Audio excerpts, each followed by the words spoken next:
Genesis chapter 2. Thus the heavens and the earth were completed in all their vast array.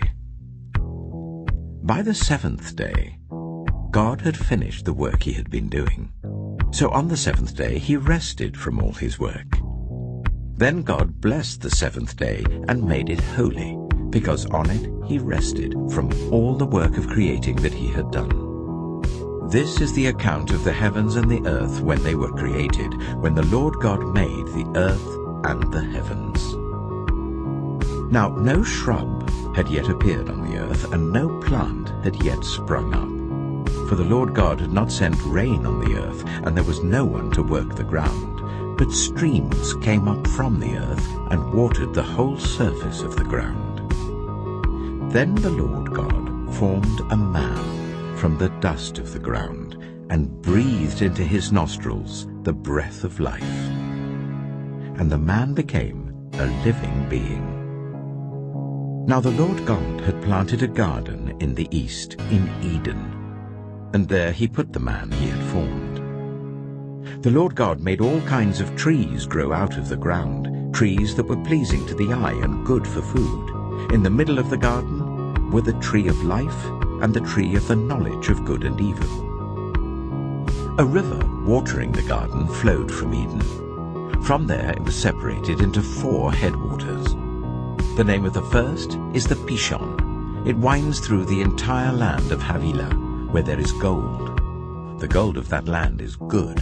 Aromatic resin and onyx are also there.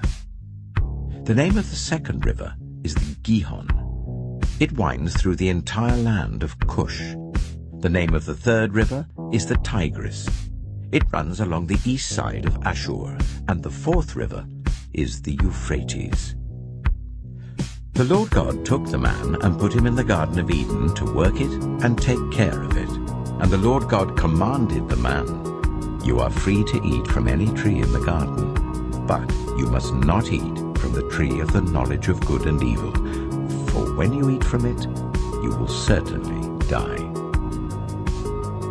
The Lord God said, "It is not good for the man to be alone. I will make a helper suitable for him." Now the Lord God had formed out of the ground all the wild animals and all the birds in the sky. He brought them to the man to see what he would name them, and whatever the man called each living creature, that was its name. So the man gave names to all the livestock, the birds in the sky, and all the wild animals. But for Adam no suitable helper was found. So the Lord God caused the man to fall into a deep sleep. And while he was sleeping, he took one of the man's ribs and then closed up the place with flesh. Then the Lord God made a woman from the rib he had taken out of the man, and he brought her to the man. The man said, "This is now bone of my bones and flesh of my flesh. She shall be called woman, for she was taken out of man." That is why a man leaves his father and mother and is united to his wife, and they become one flesh.